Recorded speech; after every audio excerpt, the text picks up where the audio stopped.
Hi, welcome to my YouTube channel. So I'm again with you a very interesting topic, and currently CSI asked a very important and like a very good question from this topic. Let's discuss how can we solve this type of question. So the topic is role of hydrogen bonding, solvent hydrogen bonding. Hmm. Role of solvents hydrogen bonding in confirm stability and reaction mechanism कि solvent जो होता है ना किस तरह से वो कन्फर्मर की स्टेबिलिटी और रिएक्शन मैकेनिज्म यानी कि प्रोडक्ट फॉर्मेशन के अंदर एक बहुत इंपॉर्टेंट रोल प्ले करता है। देखिए कन्फर्म अगर आपने है ना बेसिकली कन्फर्मर्स की स्टेबिलिटी के ऊपर थोड़ी बहुत स्टडी करी है तो आपके लिए बहुत आसान होगा इस टॉपिक को समझना। लाइक अगर आपको पता है कि किस तरह से थोड़े बहुत कौन सा कन्फर्मर ज़्यादा स्टेबल है, गॉच एंटी कब क्या होता है, तो आपके लिए आसानी होगी। आइदर नहीं तो बहुत मुश्किल हो जाएगा। लेकिन फिर भी अगर आप बिल्कुल न्यू हैं तो कोई बात नहीं, मैं बिल्कुल बेसिक से एग्जांपल लेकर आया हूँ, आप समझ सकते हैं इजीली। Let's start. तो अगर आप स्टेबिलिटी ऑर्डर की बात करते हैं ना तो एन ब्यूटेन जो होता है बेसिकली, बिल्कुल बेसिक एग्जांपल से स्टार्ट करते हैं। एन ब्यूटेन हम सब जानते हैं CH3 CH2 CH2 and CH3 this one सी। और ये जो दो CH2 होते हैं बिल्कुल बीच के अंदर होते हैं, एक यहाँ पर एक जस्ट के पीछे होगा। एक CH3 को ऊपर ले लेते हैं और इसके ये CH3 आपका ऊपर आ गया और दो हाइड्रोजन जो हैं ये आपके साथ 109 के बॉन्ड एंगल के साथ लग जाएंगे। ये बॉन्ड एंगल दिखने में जो है ना आपको ऐसा लगता है 60 डिग्री का है, सॉरी 120 डिग्री का लगेगा आपको थोड़ा सा, लेकिन बट इन एक्चुअल है ना ये जो बॉन्ड एंगल होता है 109 का ही होता है। ठीक है, तो कभी क्वेश्चन पूछने तो इसका थोड़ा सा ध्यान रखना, क्योंकि sp3 के अंदर बॉन्ड एंगल 109 डिग्री 28 मिनट्स के होते हैं। अब ये जो कार्बन है ना इसके जस्ट पीछे एक और कार्बन होगा, तो ये CH3, ये हाइड्रोजन और ये हाइड्रोजन। ओके, देखिए अगर आप एन ब्यूटेन में स्टेबिलिटी की बात करते हैं ना तो बेसिकली 4 कन्फर्मर की पॉसिबिलिटी होती है। कौन कौन से? एंटी, गॉच, पार्शियल इक्लिप्स्ड और इक्लिप्स्ड। उसमें भी एंटी जो होता है ना, एंटी वैसे तो इनफाइनाइट कन्फर्मर्स होते हैं, क्योंकि लाइक ये तो जैसे मैंने 180 डिग्री के ऊपर है, ये 180 डिग्री के ऊपर, ये कितने के ऊपर है, ये 60 डिग्री के ऊपर है, ये बेसिकली कितने के ऊपर हो जाएगा 0 डिग्री, ये भी 0 डिग्री। अब मैं चाहूँ तो 120 की जगह मैं 119 बना सकता हूँ, 119.5। तो इनफाइनाइट कन्फर्मर होते हैं, लेकिन जो हम स्टडी के लिए काम में लेते हैं वो 4 ही कन्फर्मर होते हैं। कौन कौन से? Anti, gauche, partial eclipsed and eclipsed. अब देखिए एंटी की स्टेबिलिटी सबसे ज़्यादा होती है एन ब्यूटेन के केस में। ऐसा क्यों होता है? उसका रीज़न ये है कि जब आप एंटी की बात करते हैं ना तो दो CH3 ग्रुप यहाँ पर बिल्कुल 180 डिग्री की पोजीशन के ऊपर हैं, तो इन दोनों के अंदर ही जो रिपल्शन होगा ना वो रिपल्शन जो होगा बेसिकली वो आपके पास कितना होगा, अप्रोक्सीमेटली 0।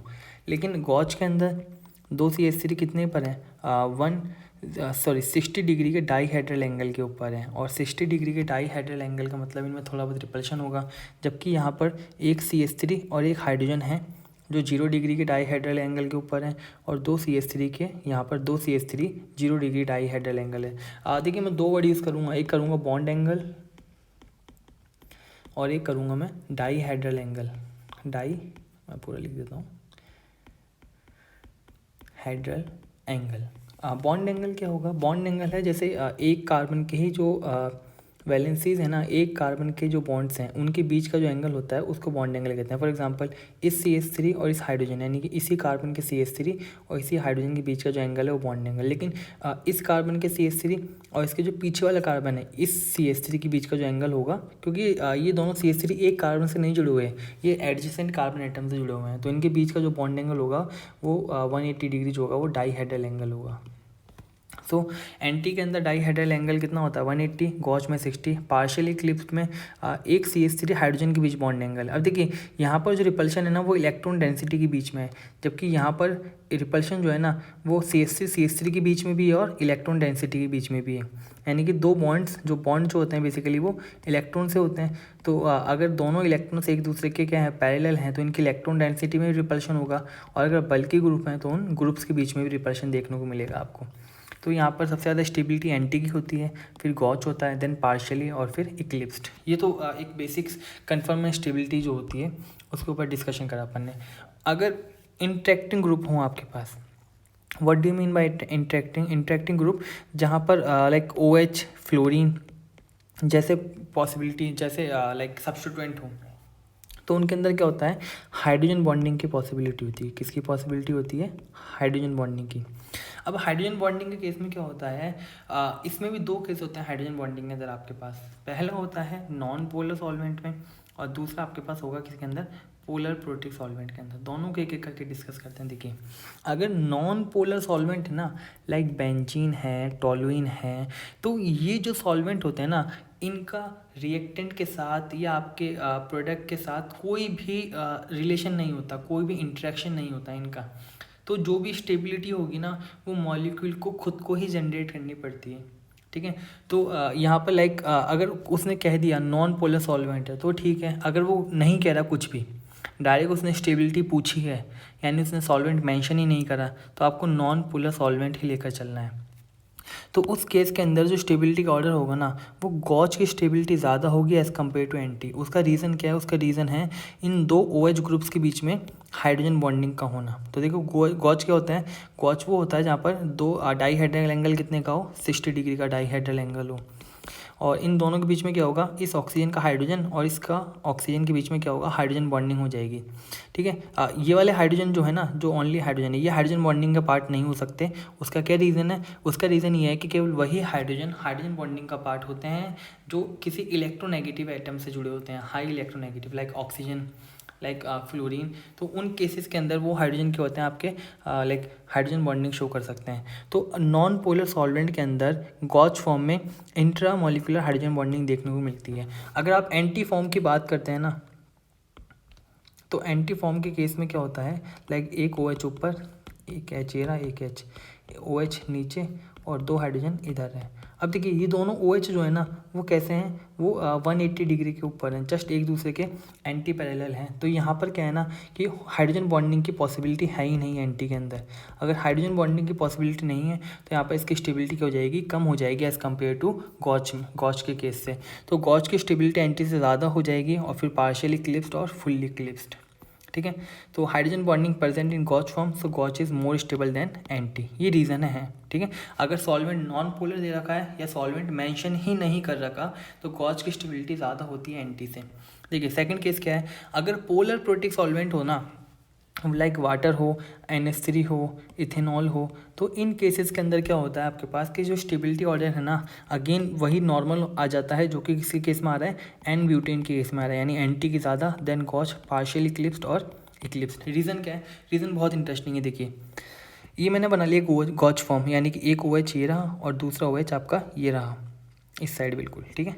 अब देखिए, OH के पास दो लोन पेयर होंगे, ये दोनों लोन पेयर क्या करेंगे, हाइड्रोजन, वाटर जो है, वाटर क्या होता है बेसिकली HOH, तो हाइड्रोजन किससे जुड़ा हुआ है, हाई इलेक्ट्रोनेगेटिव ऑक्सीजन के साथ जुड़ा हुआ है। अभी वाटर आया कहाँ से?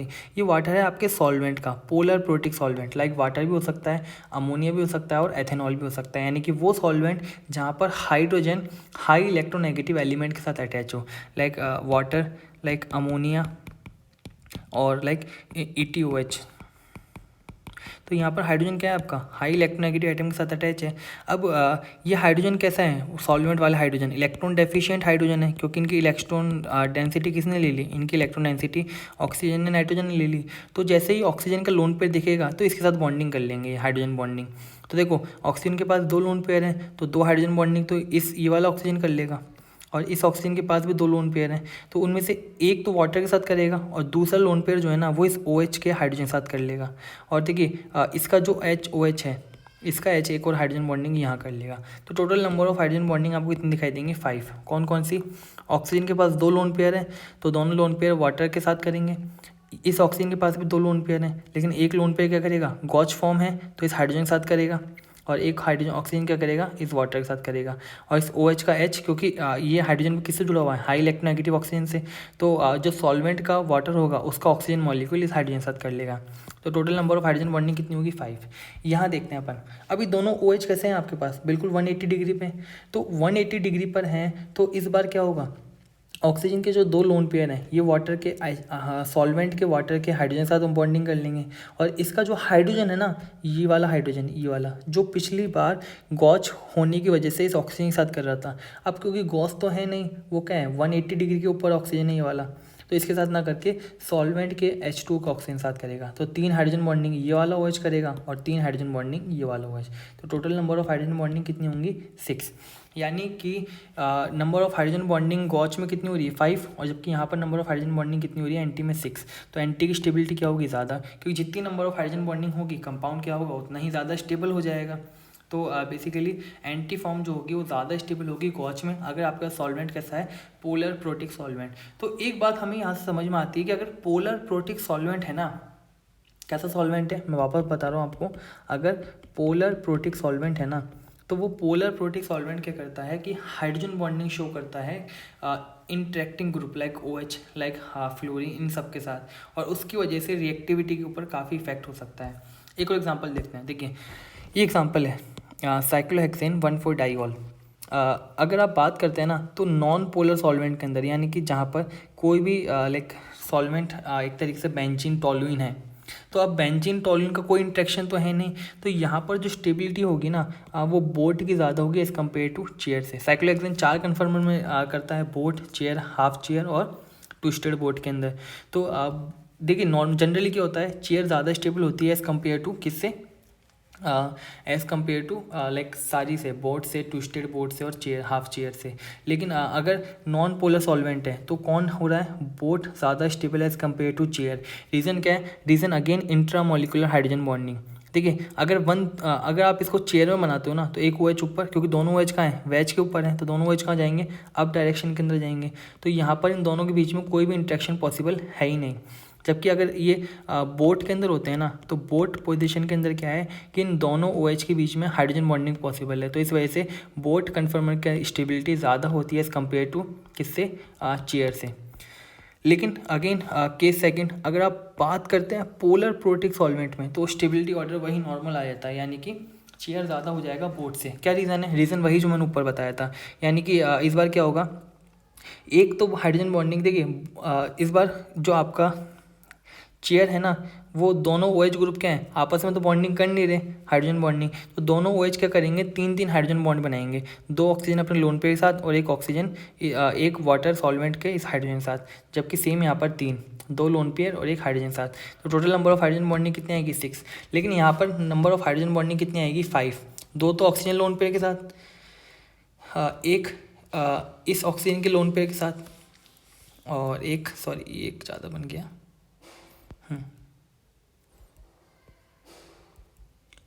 ये एक लोन पेयर इस हाइड्रोजन के साथ करेगा, यानी कि 2 लोन पेयर होते हैं ऑक्सीजन के पास, एक लोन पेयर तो इस हाइड्रोजन के साथ और जबकि दूसरा लोन पेयर वाटर के सॉल्वेंट के हाइड्रोजन के साथ, जबकि यहाँ पर OH का हाइड्रोजन इसके लोन ऑक्सीजन के साथ कर लेगा, तो यहाँ पर नंबर ऑफ हाइड्रोजन बॉन्डिंग कितनी आएगी 5, तो अगेन चेयर जो होगा वो ज़्यादा स्टेबल हो जाएगा एज़ कम्पेयर टू बोट से। तो एक जो कन्फर्मर की स्टेबिलिटी होना, तो अगर पोलर प्रोटिक सॉल्वेंट होना तो जैसे एंटी ज़्यादा स्टेबल होता है तो वही ज़्यादा स्टेबल होगा, ठीक है।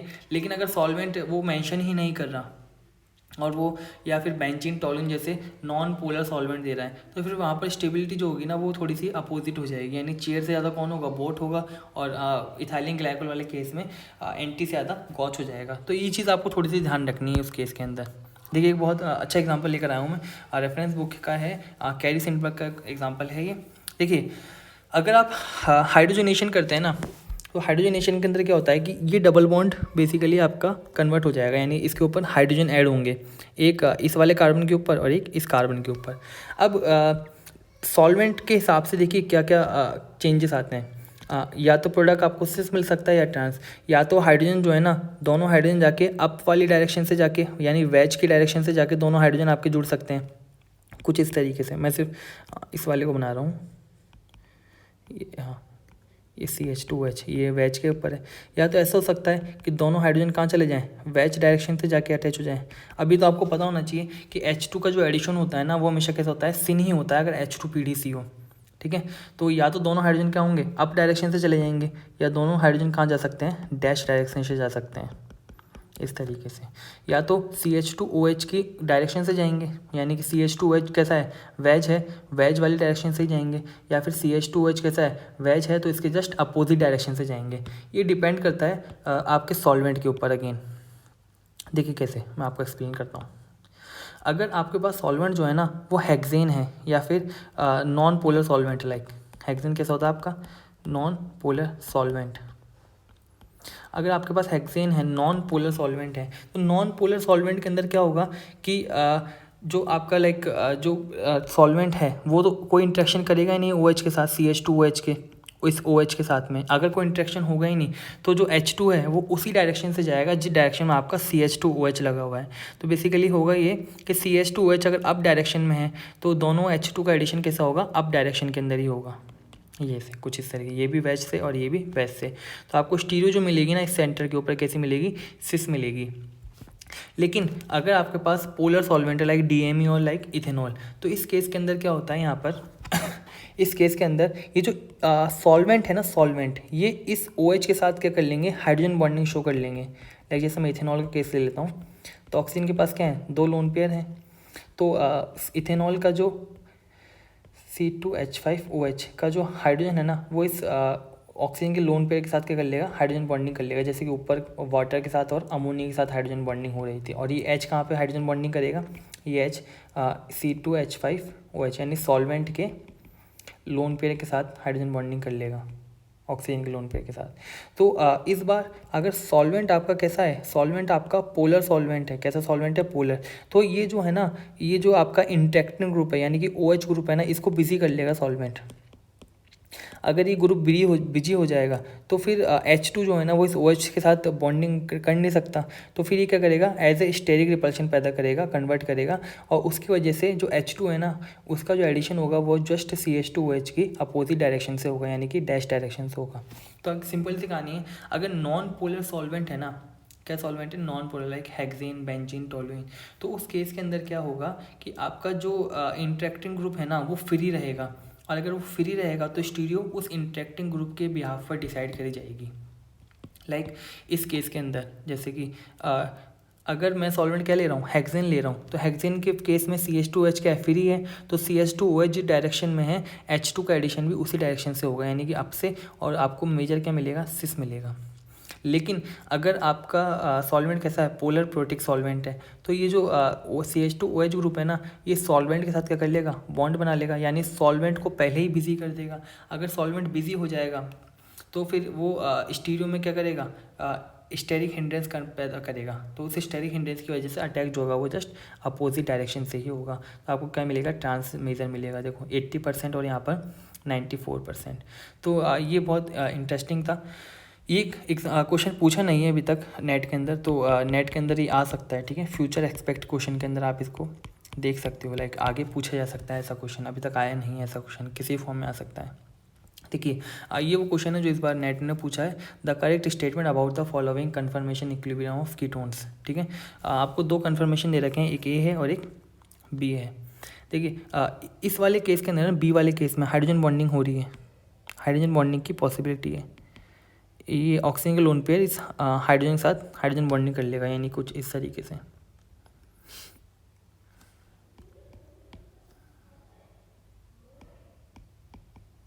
ये देखिए ये हाइड्रोजन बॉन्डिंग यहाँ पर हो जाएगी। अगर ये हाइड्रोजन बॉन्डिंग होगी तो बताओ इंट्रा मॉलिक्यूलर हाइड्रोजन बॉन्डिंग कब होती है, मैंने ऊपर बताया आपको, इंट्रा मॉलिक्यूलर हाइड्रोजन बॉन्डिंग आपके पास तभी हो पाएगी जब आपके पास सॉल्वेंट कैसा होगा, नॉन पोलर। कैसा सॉल्वेंट होगा, नॉन पोलर। अगर मान लीजिए पोलर सॉल्वेंट होता तो पोलर सॉल्वेंट के केस में ये OH क्या करता, सॉल्वेंट के साथ बिजी हो जाता, और ये भी कहाँ बिजी हो जाता, सॉल्वेंट के साथ, तो आपस में बॉन्डिंग हो ही नहीं पाती और ये आपस में रिपल्शन जनरेट करते एक दूसरे के लिए, ठीक है। तो इस केस में कौन ज़्यादा है, इंट्रा मॉलिक्यूलर तब होगा जब आपका सॉल्वेंट क्या होगा, नॉन पोलर, यानी कि आइसो ऑक्टेन। और इस केस में देखिए जो ए वाला है इसमें इनके बीच में हाइड्रोजन बॉन्डिंग तो पॉसिबल है नहीं। अब अगर हाइड्रोजन बॉन्डिंग पॉसिबल नहीं है तो ये आपस में कैसे स्टेबलाइज होंगे, तो स्टेबलाइज होंगे हाइड्रोजन बॉन्डिंग सॉल्वेंट के साथ करके, यानी कि इस केस में DMSO होना चाहिए। DMSO क्या होता है आपके पास, S डबल बॉन्ड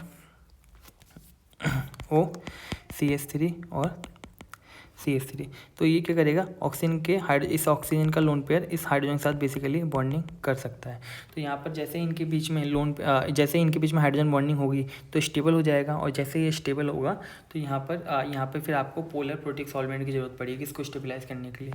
तो ए जो है ना वो डोमिनेट करेगा DMSO केस में, जबकि बी जो है वो डोमिनेट करेगा आपके आइसोक्टेन के केस में, यानी कि सेकंड ऑप्शन करेक्ट होगा, फर्स्ट एंड फोर्थ। अगेन जहाँ पर देखिए यहाँ पर आपस में हाइड्रोजन बॉन्डिंग पॉसिबल है। अब हाइड्रोजन बॉन्डिंग इंट्रामोलिकुलर है, इंट्रामोलिकुलर हाइड्रोजन बॉन्डिंग तभी ही होगी जब आपके पास कैसा होगा, नॉन पोलर सॉल्वेंट होगा। कैसा होगा, नॉन पोलर सॉल्वेंट। देखिए इसमें मिथाइल क्या है, एक्सियल पोजीशन के ऊपर है, यानी कि यहाँ पर एक्सियल का मतलब बहुत ज़्यादा हिंड्रेंस होगा, और ये ग्रुप भी कैसा है आपका, एक्सियल है। लेकिन ये हिंड्रेंस को कब अपने आप में स्टेबल कर पाएगा, जब इसको एक्स्ट्रा स्टेबलाइजेशन मिलेगा। और एक्स्ट्रा स्टेबलाइजेशन क्या है, हाइड्रोजन बॉन्डिंग है इनके बीच की, और हाइड्रोजन बॉन्डिंग तब ही पॉसिबल हो पाएगी जब नॉन पोलर सॉल्वेंट होगा। अगर पोलर सॉल्वेंट होगा तो वो हाइड्रोजन बॉन्डिंग इंटरमोलिकुलर होगी, यानी कि सॉल्वेंट अपने आप में हाइड्रोजन बॉन्डिंग कर लेगा, और इस केस में फिर ये स्ट्रक्चर स्टेबल नहीं हो पाएगी। ठीक है, सो आई होप आप लोगों को समझ में आया होगा ये टॉपिक जो मैंने समझाया। इसमें ये जो क्वेश्चन है ना, ये कैरी सिनबर्ग वाला, कैरी एंड सिनबर्ग, ये इंपॉर्टेंट है। चैप्टर नंबर 2 के अंदर मिल जाएगा आपको ये क्वेश्चन। ठीक है, चैप्टर नंबर 2 के अंदर टॉपिक है, टॉपिक था इसका एनेशियम सेलेक्टिविटी था, सॉरी स्टीरियो सेलेक्टिव रिएक्शंस के अंदर ये आपको टॉपिक में मिल जाएगा। आई होप आपको टॉपिक समझ में आया होगा। So please like this video and share it with your friends and subscribe it. Ask this type of question from your friends, like आपके जो क्लासमेट्स हैं आप उनके सवाल पूछा करिए कि इसका सॉल्यूशन कैसे होगा। सो फिर शेयरिंग से क्योंकि नॉलेज बढ़ती है, तो वो भी आपसे कुछ ऐसा क्वेश्चन पूछेंगे जो हो सकता है आपसे अभी तक किसी ने डिस्कस ना करा हो। तो discussion is very important. So comment में जरूर बताइएगा वीडियो कैसी लगी आपको, and share it, subscribe it and like it please. Thank you.